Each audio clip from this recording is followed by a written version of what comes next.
Friday back on Behind the Gloves with another interview. I'm joined by the man, Daniel Dubois. Daniel, it's been, like we've just mentioned, a while since I last spoke to you back in December. Weird times we've been through, but just talk to me, sort of your process over lockdown, what you were doing in the beginning of lockdown to now. Yeah, well, just like everyone else at home and stuck in lockdown, man. You know, shut down, everything just like put on hold, and just with the family and everyone else, just we had to just work through it. You know, the goals still remain the same, and just the mission. We were on a mission from day one, so this didn't hold us back, but it slowed everything down. Do you think, obviously we'll go on to Joyce and everything later, but do you think for you as, you know, one of the youngest heavyweights there is right now making noise, do you think this has kind of benefited you in some sense that you could, you know, slowly prepare over time and get over hurdles that you might not know that have been there? Yeah, for sure, definitely.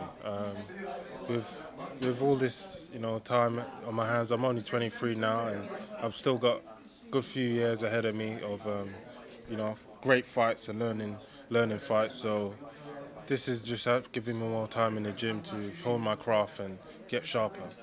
How did a heavyweight adapt to a situation like this where there was no gym? What kind of exercises, what kind of routines were you doing? I wasn't really out running that much, so I put on a bit of weight. But yeah, we got a little complex at home now, a few bags up, and we just been doing that workout, you know, at home, just using what we got. Recently, the headlines of you have been sort of your discipline, how you've never been to a bar, never drank, never anything like that. Talk to me, like, over the years, how has it affected you from such a young age, sort of to avoid that, even with friends and stuff? I'm sure you've had like temptations. No, boxing's been my life. My friends, they've been the people that I've met in the gym, and I've known them from the work in the gym, and we bonded over stuff. We sparred together and stuff, and that sort of way. I've never really had friends outside of boxing. It's my dad taught put it from day one. It was a bit of a distraction, and it could lead you down the wrong path depending on who your friends are. So to avoid that, we just keep it away from day one.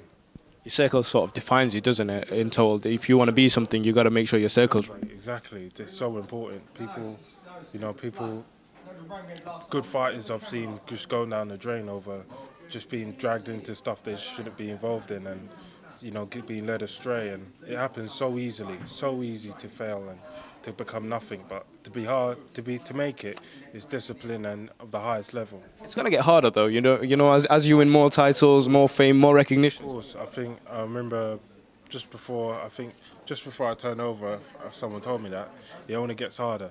You see it on, fighting these guys, knocking them out, but it's only going to get harder. So I need to get stronger and tougher as well. Talking about difficulties, where would you rank your opponent coming in 2 weeks, Eric Pfeiffer, alongside everyone you've fought so far? How do you rate him as a fighter? We know he's done well in the amateurs, he's undefeated. Talk to the people who don't know much about him, how you rate him. I don't know too much about him. If it's him I'm fighting, then I'll be ready on the night, whoever I'm facing. I don't know what's going on yet, but whoever I face in the ring opposite me, I'm going to be ready to take their head off. And whoever you're ready to face, obviously Joe is definitely going to be one of them. We were meant to get that fight earlier on. A couple of times they're being cancelled. But I want to take you back to the launch press conference of that fight. Bit of heat between you two. First time I've seen you sort of engage in anything like that. You said a few things about his mom, and he referred back to an interview saying that you weren't brought up right and stuff like that. Was that just sort of in the moment, like a discussion? Explain that side of you, because I never seen that before. I've got to just prove them all wrong, him and his mum. I've got to prove them all wrong. Send them both into shock. That's what I've got to do. There's no words can't really describe it. I've got to go in there and show it and put the hurt on and bring the heat. So he obviously fought a couple of weeks ago now. He got the stoppage, but what was your sort of reaction on his performance? So it's just Joe being Joe. I can't, elaborate too much on it. It's, he never looks impressive or top standard. I need to go in there and show what I've got and knock him out. That's how I see it. Stick on heavyweight boxing, we've got a big fight coming up this week between Whyte and Alexander Povetkin. I got told by a friend there that you sparred Pivik, and I didn't really know that. A few years ago, the experience you've had with him, surely you know a lot about him, and you know a lot about Dillian Whyte just from seeing him, being from the same city here in England. How do you see that fight playing out? Talk to me. I see Dylan. It would be a good fight. They're both tough warriors. Both, Dylan brings. He's been in good fights now. He's had some good wins under his belt, and so has Pivik. He's been in with the best of them, and he's a high level, tough as nails warrior. He ain't easy to get out there. Joshua, you saw it in the Joshua fight, and then fights after that, he's been, he's pulled through it, and it should be a good fight. But I think Dylan will win on points or a late stoppage. Who knows? He could shock us all and knock him out, but there'll be a good fight. Frank put you on that poster with Dylan. Now, in all honesty, I thought it was a bit unrealistic, but depending on, he's got the WBC one thing he wants to deal with, you're still fighting up and getting to the position. But if that fight did happen, do you feel like the Whyte one would be more difficult than the Joyce one, or which one do you think would be more difficult? They're both that standard, that level. I think they both bring different qualities to the game. So both of them, once I need to, come through Joyce and break through that, and then I'll be flying after that. I think all of them, they'll be on, high alert for me. Everyone will be watching after that Joe fight. This is the fight I need to win, and yeah, exactly. Saying all of them were going to be on alert. I saw a statement about Anthony Joshua. He said he knows what to expect from me. Did you refer back to the sparring, or what was that? What were you referring?